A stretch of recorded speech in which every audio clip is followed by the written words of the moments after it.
जिला राजौरी के सीमावर्ती गांव ढांगरी में 1 जनवरी को एक आतंकी हमला हुआ। इस हमले में 3 घरों को आतंकियों ने निशाना बनाया और उसके बाद एक के बाद एक 4 लोगों को मौत के घाट उतार दिया और 2 बच्चे दूसरे दिन आईईडी ब्लास्ट में मारे गए। इन हमलों में घायल हुए लोगों में से एक युवक प्रिंस, जो जीएमसी जम्मू में जिंदगी और मौत की जंग लड़ता रहा था, की भी मौत 4 दिन पहले हो गई। जैसे ही ये खबर गांव वासियों को लगी तो गांव में सबकी आंखों में आंसू आ गए और सब उदास हो गए। एक बार फिर इस गांव में मातम पसर गया और हर कोई प्रिंस को याद करने लगा। आज 6 लोगों की अस्थियां हरिद्वार भेजी जा रही हैं और इसी बीच इस खबर में एक बार फिर दिल जला दिया और सारा का सारा गाँव मातम में बदल गया। प्रिंस की मौत की खबर से जहाँ सभी लोग आहत हुए तो वहीं उनमें भारी रोष भी नजर आया।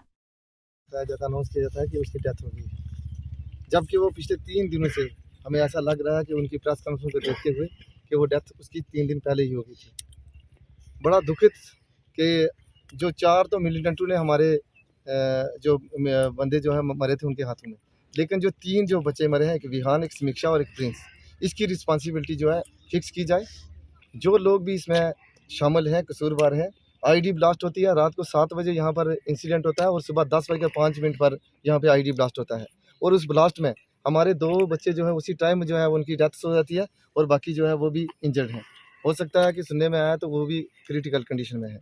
जो हमारे प्रिंस थे, ये 3 दिन राजौरी में यहाँ रहे हैं। मैं यहाँ की प्रशासन से पूछना चाहता हूँ कि अगर वो यहाँ पे स्टेबल नहीं थे तो उस समय आपने यहाँ को रेफ़र क्यों नहीं किया? आप बड़े लीडर अगर कोई होता तो उसी समय आप यहाँ से लिफ्ट करके एम्स में भेज सकते थे। आप यहाँ पे उधमपुर ब्रिगेड में भेज सकते थे। और उससे भी बड़े दुख की बात तो ये आई कि जो आज उसका पोस्टमार्टम हुआ है, पोस्टमार्टम में भी एक जो है बुलेट वो निकला है। इससे बड़ा और हमारे लिए क्या हो सकता है? 3 दिन जो है वो जम्मू में इन्होंने रखा और आज ही सुबह जैसे ही हमें ये पहले ये न्यूज़ देते हैं, 5 मिनट बाद ये कह देते हैं कि बीजी के अंदर जो है हमने 2 टेररिस्ट जो मार गए हैं जिन्होंने अटैक ढांगरी में किया था। बड़े दुखित ये हमारे ऊपर मतलब राजनीति जो कह रहे हैं कि सरकार भी कर रही है और अभी हमें लगे कि सिक्योरिटी एजेंसीज भी कर रही हैं। पूरी तरीके से हमारी सिक्योरिटी एजेंसी फेल हो चुकी हैं इस इंसिडेंट में। एलजी मनोज सिन्हा साहब यहाँ पर आए थे, उन्होंने ये वादा किया था कि 7 दिन के अंदर अंदर आपको वेपन्स दिए जाएंगे। क्या अभी वो हमारे इस दिन का इंतज़ार कर रहे हैं कि कोई बड़ा हादसा और हो? वो जो टेररिस्ट अभी तक पकड़े नहीं गए हैं वो यहाँ ही घूम रहे हैं। हम पूरी तरीके से असुरक्षित हैं और हमारी ये पहली डिमांड थी खास करके इस एरिया की कि यहाँ कम से कम एक यूनिट जो है वो आर्मी की लगाई जाए, आरआर की लगाई जाए, लेकिन हमारी कोई नहीं। सीआरपीएफ भेजी जाती है यहाँ पर और सीआरपीएफ हमारी क्या प्रोटेक्शन करेगी? वो खुद अपनी प्रोटेक्शन जो है वो हमारा एरिया जो कम से कम भी बहुत जंगल एरिया, पहाड़ी एरिया, सारा एरिया है। और जो आज जो इंसिडेंट हुआ है, हम जो सदमे से अभी बाहर नहीं निकले थे, जख्म दोबारा हमारे ऊपर दोबारा से गया। और दूसरा कि राजौरी डिस्ट्रिक्ट के अंदर जितने भी हमारे पेशेंट हैं इमीडिएटली उनको यहाँ से रेफ़र किया जाए और जो ऊपर जो आलाज जो है एम्स में भेजा जाए। जो बाकी जो भी हमें ना यकीन जो जीएमसी जम्मू पर है और ना ही जीएमसी राजौरी के ऊपर है। मेरी अपील रहेगी देश के गृह मंत्री साहब से, क्योंकि एलजी साहब से अब हम जो है बाहर हो गया केस। मैं आपके सभी चैनलों के माध्यम से मैं गृह मंत्री से अब यही अपील करूंगा कि इस केस को एनआईए के हवाले किया जाए। आज 7 दिन हो गए हैं, कोई भी इन्वेस्टिगेशन, कोई भी सुराग नहीं लगा पाई ये एजेंसियां जो भी हैं, और जल्दी से जल्दी इसको, और ख़ास करके मैं आपके चैनल के माध्यम से ये बता देना चाहता हूँ कि 2 बजे तक हमारा अल्टीमेटम है इनको कि हमें कोई ना कोई लेटर लिखित में दें कि हमने ये जो जितना भी जो हमारा इंसिडेंट हुआ ये एनआई के हवाले किया। अगर नहीं किया तो हम डेड बॉडी जो संस्कार नहीं करेंगे। क्योंकि हमारे नौजवान प्रिंस जो थे शहीद हुए हैं, क्या कहेंगे? जैसे आज जानते हैं कि 1 जनवरी को जो कराना हरकत की थी आतंकियों ने ढांगरी के अंदर, जिसमें हमारे 6 लोग शहीद हो गए थे और 5-6 लोग हमारे जख्मी हुए थे, जिनमें से एक हमारे छोटे भाई प्रिंस थे। उनका इलाज चल रहा था जीएमसी जम्मू में। पहले से ही हमारा पूरा ढांगरी का गांव जो है, पूरा राजौरी जो है वो गम में डूबा हुआ था। और आज सुबह सुबह न्यूज़ आती है कि जो हमारे छोटे भाई प्रिंस हैं वो भी हमारे बीच नहीं रहे, वो भी शहीद हो चुके हैं, उनकी डेथ हो चुकी है। पूरा एरिया जो है वो गम में डूबा हुआ है। आज हमारे 3 लोगों की हस्तियाँ जो हैं वो हरिद्वार में गई हैं। 3 की रुक गई हैं, क्योंकि जो 3 रुकी हैं उन्हीं के परिवार का ये बेटा था प्रिंस, जिसकी डेथ हो चुकी है सुबह। तो पूरा एरिया जो है गम में डूबा हुआ है। आपके चैनल के माध्यम से मेरी केंद्र सरकार से और एलजी गवर्नमेंट से यही निवेदन है कि जिन आतंकियों ने ये कायराना हरकत ढांगरी में किया है, हमारे निर्दोष लोगों को यहाँ पे इन्होंने मारा यहाँ पे आकर और अंधाधुंध फायरिंग की और पूरा इलाका जो है वो दहशत के माहौल में है। हिंदू लोगों को टारगेट किया, इन्होंने टारगेट किलिंग की। 7 लोग हमने गवाए हैं यहाँ डांगरी से। और मैं केंद्र सरकार से, एलजी गवर्नमेंट से ये कहना चाहूँगा कि जिन दरिंदों ने ये कहराना हरकत की है, जल्द से जल्द उन आतंकियों को मौत के घाट उतारा जाए और उन आतंकियों के ठिकाने ध्वस्त सुबह किए एक जाएं। इनकाउंटर करके 2 आतंकी सेना ने मारे हैं, एक सफलता सेना को छोटी सी मिली है, उस पर क्या कहेंगे आप? ये जो 2 आतंकी मारे गए हैं, ये 2 आतंकी मारने से हमारे मन शांत होने वाले नहीं है। जब तक ये डांगरी के दरिंदे जिन्होंने ये यहाँ पे डांगरी में कराना हरकत की है आतंकियों ने, जब तक वो नहीं मरते, जब तक पाकिस्तान में चल रहे आतंकी ट्रेनिंग सेंटर ख़त्म नहीं होते, तब तक हमारा मन शांत होने वाला नहीं है। हम बहुत दुखी हैं इस चीज़ से और हमें उम्मीद है, यकीन है अपने देश के गृह मंत्री अमित शाह जी पर कि जल्द से जल्द हमारे जो यहाँ पे 7 लोग शहीद हुए हैं, इनका बदला लिया जाएगा। रंजीत जी, इसके अलावा अगर आप बात करें तो ये जो प्रिंस हॉस्पिटल में एडमिट था, अगर पहले दिन ही से यहाँ शिफ्ट किया था तो क्या समझते हैं बच सकता था? कहीं ना कहीं नेग्लिजेंसी हॉस्पिटल प्रशासन की भी मानते हैं। शक्ति जी, जैसे कि हमने देखा कि वो काफ़ी गोलियों से छल्ली हो रखा था और यहाँ पर जोरी में हमारे जो डॉक्टर थे उन्होंने काफ़ी मेहनत की और डॉक्टर गोपाल जी और पूरी जहाँ डॉक्टरों की टीम ने अच्छी वहाँ पे मेहनत की। लेकिन उसके बाद यहाँ पे जीएमसी भी उसको रेफ़र कर दिया गया। कल एलजी साहब ने पूरी टीम वहाँ पे डॉक्टरों की भेजी थी जीएमसी के अंदर।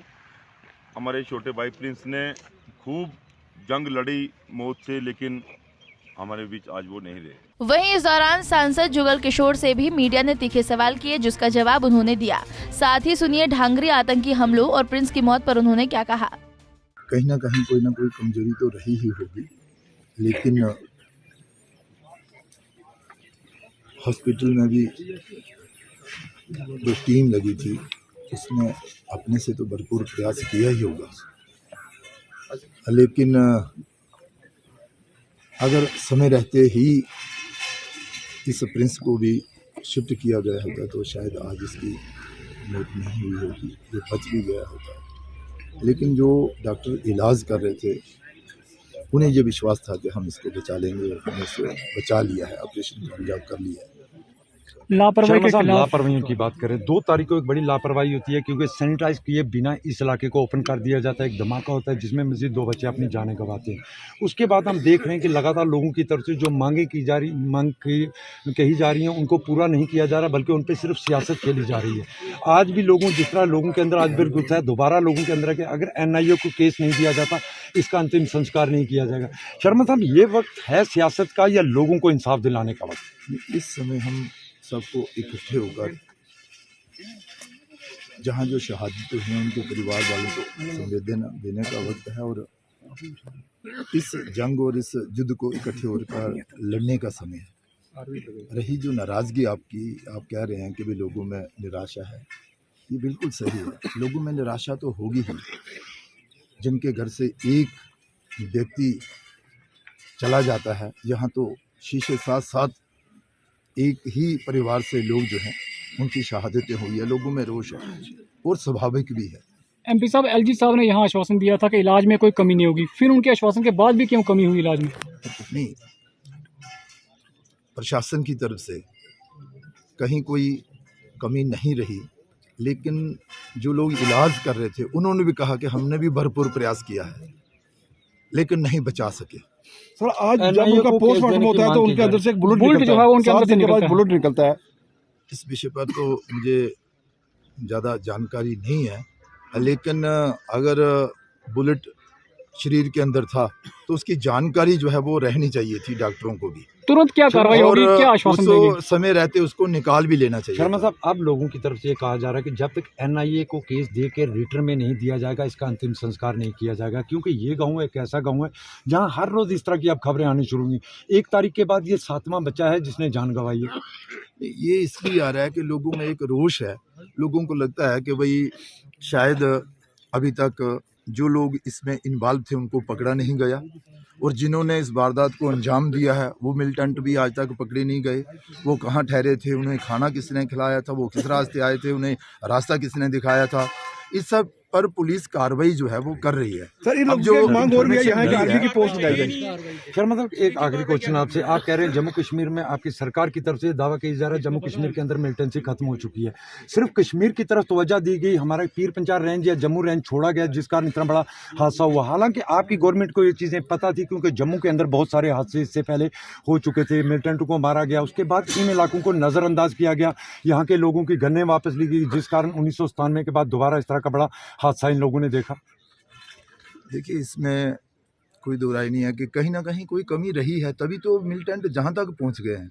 हमारी जो खुफिया एजेंसियाँ हैं वो कितनी सतर्क हैं, इस पर हमें विचार करना ही होगा और उनको और मजबूत करने के लिए हमें प्रयास जो है करने होंगे ताकि आने वाले दिनों में कोई और ऐसी वारदात जो है वो ना हो।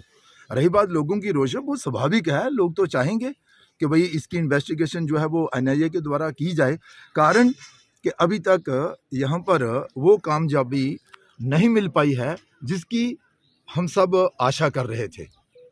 कुछ लोगों को उठाया जा रहा है लेकिन दूसरे दिन उनको छोड़ा जा रहा है। लोगों का ये है कि सिफारिश के तहत VDC DDC के फ़ोन आ जाते हैं, उसके बाद उन लोगों को छोड़ा जा रहा है। इन्वेस्टिगेशन सही ढंग से नहीं हो रही है, लोगों का ये आरोप है, क्या कहेंगे?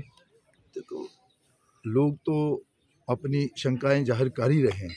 ये सवाल जो आप मुझसे कर रहे हैं बेहतर है कि आप पुलिस ऑफिसर जो जहाँ पर आए हैं उनसे आप करें तो ठीक रहेगा, लेकिन जो मेरी बात पुलिस ऑफिसरों से हुई है उनका कहना है कि हम जी जान से लगे हैं और थोड़े ही दिनों में क्ल्यू भी सामने आ जाएंगे और जो लोग चाहते हैं कि भाई मिलिटेंटों को पकड़ा जाना चाहिए, जिन्होंने उनको शेल्टर दिया है वो भी सामने आने चाहिए। तो पुलिस के मुताबिक जल्द ही ये सारे क्ल्यू भी सामने आ जाएंगे और लोग वो पकड़े जाएंगे जिन्होंने उनको शेल्टर दी थी और बहुत जल्द उन्हें भी पकड़ लिया जाएगा जिन्होंने इस वारदात को अंजाम दिया गया है और उन्हें भी जो उन्होंने वारदात की है वो कोई छोटी वारदात नहीं है और हम नहीं चाहते कि भाई पुंछ रजौरी दोबारा से डिस्टर्ब हो, इसलिए इस पर कड़ी से कड़ी कार्रवाई जो है वो होनी चाहिए और होगी। बता दें कि ढांगरी में हुए दोहरे आतंकी हमले में अब मृतकों की संख्या बढ़कर 7 हो गई है। उधर हमलावरों की तलाश में दिन रात सुरक्षा बल सर्च ऑपरेशन चला रहे हैं। इस बीच बालाकोट सेक्टर में घुसपैठ करते 2 आतंकियों को सुरक्षा बलों ने ढेर कर दिया है। पंजाब केसरी टीवी के लिए राजौरी से अमित शर्मा की रिपोर्ट।